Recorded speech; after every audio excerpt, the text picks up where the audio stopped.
Hello everyone, welcome back to the channel, welcome back to a video, a pretty nerdy video where we're going to dive into my training. Not often I show like my training peaks or like anything like as detailed as this, but if it's insightful, if you enjoy getting a bit of an insight like this, which is more than I tend to share because it can be difficult when I'm trying to just make run-of-the-mill vlog, for example. But if you want to see more of this, then I can definitely do it, later in the year at a couple of points during the year where we look back at certain training blocks. I always think it's kind of interesting because, sometimes we can plan, like we can literally plan to like the nth degree what we want to do, like all of our sessions, everything's planned, and then life gets in the way, or like you get ill or something happens and then you can't do the training. And it's always interesting when I look back, like this is a good example now where we'll look back at a good few weeks ago, we'll look back to the last 2 months and we can see where like I've tripped up or where life's got in the way or I've got ill and I haven't been able to do the training. And it's useful for me to look at it because I am guilty of, always being worried that I'm not doing enough, or guilty about like, if I'm ill, oh, I shouldn't really take time off. I need to keep training or I'll be behind and I'll need to catch up. And sometimes I think there's a lot of value in showing the bare bones because I think we're all in that situation at some point. And it's always useful to have someone to relate to. So I want to show you the last couple of months really, and I want to give you that insight, and I also want to just give you like a little bit of an overview as to what I've been doing week on week, because if you follow me on Strava or Instagram, or if you just watch the videos on YouTube, but you don't watch the live streams like the races I've done because it's not your bag, which is totally fine, then all of this may have passed you by. Not to say that you need to see it, but just maybe if this is the only video you see from the last 2 months, then yeah, I hope it gives you some insight. So hit the like button. We're going to get into it. Share it with some friends if they've been ill over the last couple of weeks and they need some motivation to keep at it, because I've been ill. We'll jump into that in a second. And I've managed to sort of, make up my losses, so to speak. So we're going to have a quick little look at the dashboard on Training Peaks. And we're going to go as far back as the beginning of November, because I did the British Hill Climb Series, finished 5th at the National Hill Climb Championships. And throughout that time, throughout that 8 weeks, I was losing, quote unquote, fitness. Or because my training volume or training load was decreasing, my Training Peaks fitness number was decreasing. Now, it doesn't mean my fitness was decreasing because I was still pushing some of my best 5-minute power numbers. Fitness is relative. It covers a vast variety of things. It's not just, your FTP, for example. Sometimes it's actually a good thing to let sort of fitness decline because it gives you freshness and it gives you that race form, so to speak. But anyway, we'll get into that. I want to stay as broad as possible in this video, and if you've got any questions in the comments, then that's where we can go deep. Okay, so let's get into it.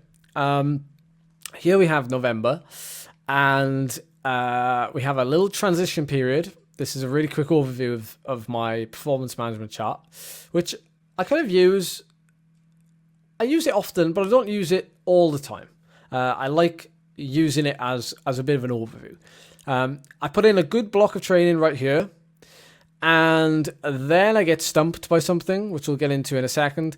Then I put in a nice little block of work again, and then it takes us to where we are now. If we look at time in zones, you've got this here over the last 90 days.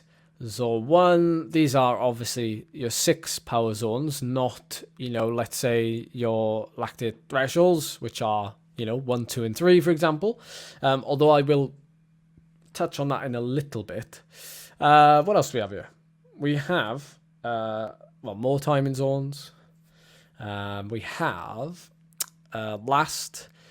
let's have a look at the last 90 days to give you an idea of my average TSS an average intensity factor, we have, you know, do some calculation for me, please. No, come back to that then. So recent months, we've got December, we've got 73 hours, and November, 63 hours. You can see that October, you know, 42 hours of training in this graph here. And this week, or this month rather, January, we're at 52 hours currently. Most of it has been indoors, of course. We have been doing much more Zwift racing than we would do normally because we have an event coming up in February, which I didn't really know about until very recently, last couple of weeks. So I've had to change training and change the general direction of where I want to go because, of course, you know, it is only January and February. We have a whole season of like trying to do different things and trying to target different areas to go. So it's all about balance, and it's also all about flexibility and trying to find out, you know, what you can do and when, and trying to make things fit. So with that being said, let's get back to the calendar and let's just go back to November and show you some of the sessions or some of the planned sessions I was doing. Please excuse, please excuse the mess on the calendar, and also please excuse like my scribbling notes. Not that they are scribbling notes, but like I make notes in places, like, because this is my own calendar, it's not as tidy as like other people's calendars. I know, I'm thinking like in my brain, I know what's there. Who can relate to that? Like, I know what it says. Nobody else needs to know what it says. Do you know what I mean? So my first week into training after the British Hill Climb Championships, I kind of just want to get back into the swing of things. I don't take a traditional time off. Instead, I take more frequent sort of rest weeks then, if you will. So rather than taking big chunks of time off the bike, I just try and be regular with my resting and whatnot. So straight after doing the hill climbs, I do a little bit of a Zwift race, which includes a bit of a test, 345 watts for, models my FTP at 345 watts because of the effort I do in this race, which is a week after the National Hill Climb Championships. And although I've only been doing a certain type of training for the hill climbs, you know, that doesn't mean I've lost... I haven't magically lost all of my fitness in every other department. That's very important to know. You know, just because you're putting all your eggs into one basket doesn't mean all of a sudden you're like incapable of riding 100 miles because you're training for a 5-minute hill. You know, fitness, generally speaking, can really translate to many forms of cycling, or training can translate to many forms. As we'll see, actually, over the next couple of weeks, in November, December, my training is very general. It's very, very general. There's very little specificness to it. So I'm doing a lot of like Zwift racing, like twice a week maybe. That's probably not a lot to some people. I do the world qualifiers. Excuse me. The Zwift, the World Championship qualifiers are here. And I'm kind of taking 2 weeks to get myself back into things. And then I go into a 3-week endurance block. And the way I saw this going was I would do a little bit of foundation work where I would just increase my volume. And then after that, I would assess and see in which direction I would need to go. And I also didn't know at this point if a goal event in February was going to happen or not. If it was going to happen, it would mean I would need a lot more intensity in my riding. If it wasn't going to happen, it would mean that I wouldn't need any intensity as per, and really just I could keep focused on these general abilities, the general aerobic abilities, which is what I'm doing over these 3 weeks. Excuse me. So I've done a little handy week summary for you over here, which is a summary of the 6 power zones.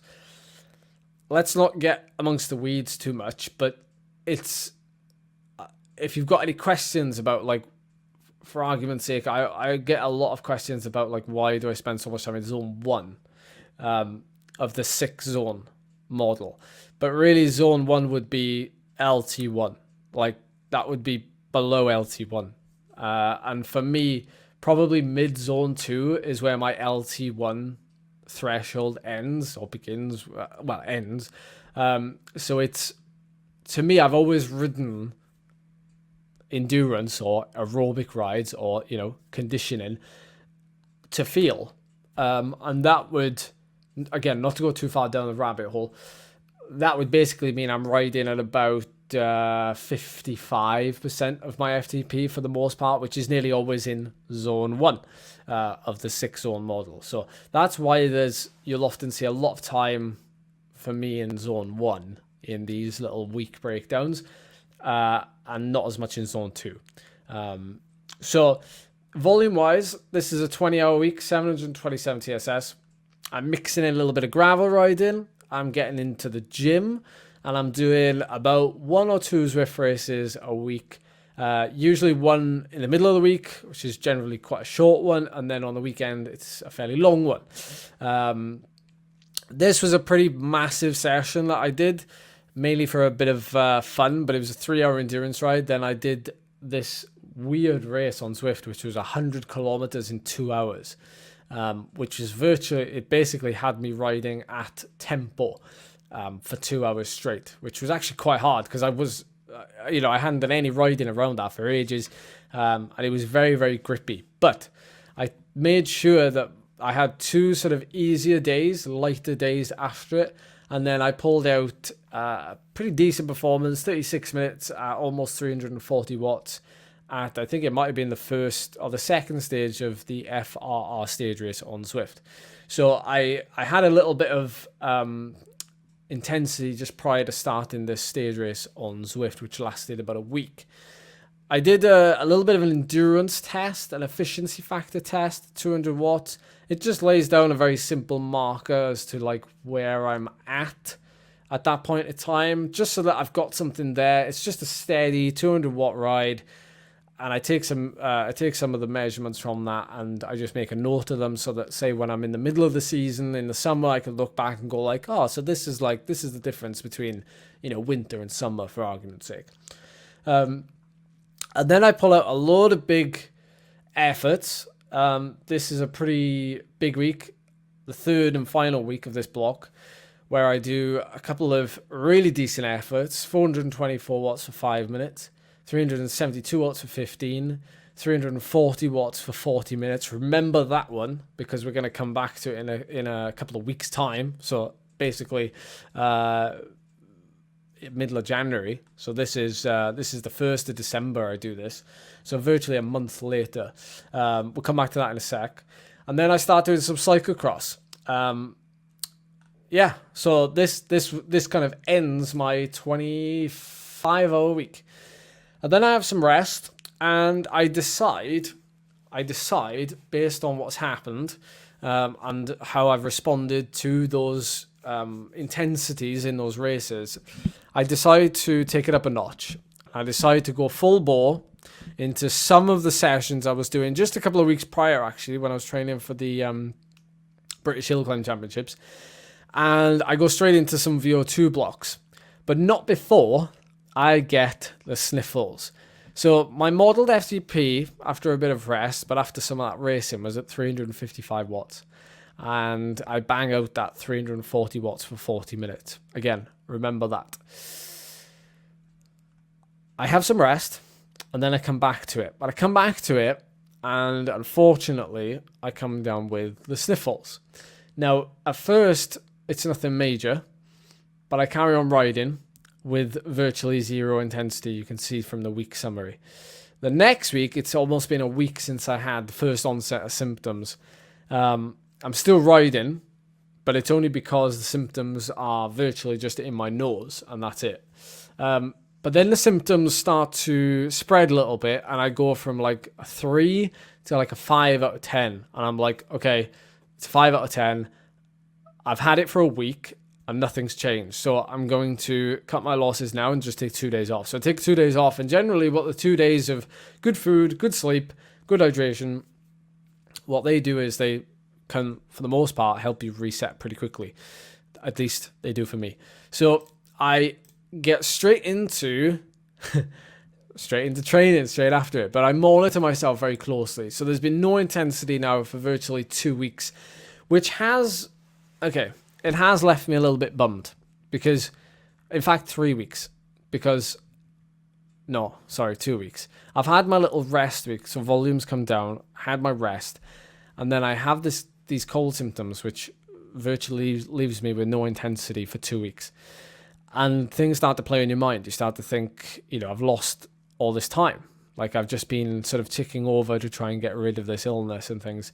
And that's where people, will try and train through it because they don't want to lose that time. But I'm here to tell you that, as you'll see from this, it's very easy to think that. But once you've been through it once and you realize just how little you lose afterwards, then it makes it a lot easier to take those 2 or 3 days off just to reset and to get over whatever it is lingering, in your body. Because we hit some training. Like I said, we get back into some pretty hard efforts, deep efforts that have me breathing really hard. Plain and simple. We do these sessions and we get about 2 weeks, one 18-hour week, one 19-hour week. We're back up to like the 750 TSS ballpark. Then we have a 16-hour week and there's nothing here to write home about. But then I get into some testing. And if you've seen my videos recently, you would have seen I would have done the live streams with the testing. And these have blown, for the most part, my January fitness history out of the water. I don't think my FTP has ever been modeled this high for January, 365 watts. About a month before doing this testing week, I finished my first block of training with a 341 watt effort for 40 minutes. And we've added at least 14 watts on that because this effort here, where I did 353 watts, that's obviously after 3 days of hard testing. So we've added at least 10 to 15 watts on my 40-minute power. The other thing we've managed to do is we've come within 30 watts, almost literally across the board. For 5 minutes, for 3 minutes, for 12 minutes, we've literally come within 30 watts almost exactly for each of them off my best ever power. Now, my best ever power tends to come in hill climb season for these durations. No surprise. So it's pretty interesting to see that, yes, I've lost that top end. Like I've lost the 3 minute, I've lost the 5 minute. Yes, I've lost the 12 minute. But the FTP, I've not lost it. If anything, I've actually gained in that department. Or when I say FTP, let's call it longer duration. Like that really long stretched out power. So that's where we're at currently. That's the overview. I hope it's helped shine some light on it. Like I said, if you haven't seen any videos from me in the last 2 months and you all of a sudden see me pulling out these efforts, you might catch us with race recently and you see me pulling out these efforts and you have no context. Well, here's the context. So I hope this somewhat goes, some way to showcase like some progression, what sort of direction we're heading in, how things have developed over the last couple of weeks, and how, because of the weather, motivation, and racing constraints and illness, I haven't followed my plan exactly to the T, but I have gone through the motions. It's not always a case of like, you have to do an interval session every day, or you have to do a race every day. I've done what I would call really good headspace training over the last 2 months. Like, it's good for my head, good for my soul, good for my body. I feel good because I'm enjoying what I'm doing. And it's very general conditioning work is what I like to call it. So that's what I've done over the last couple of months.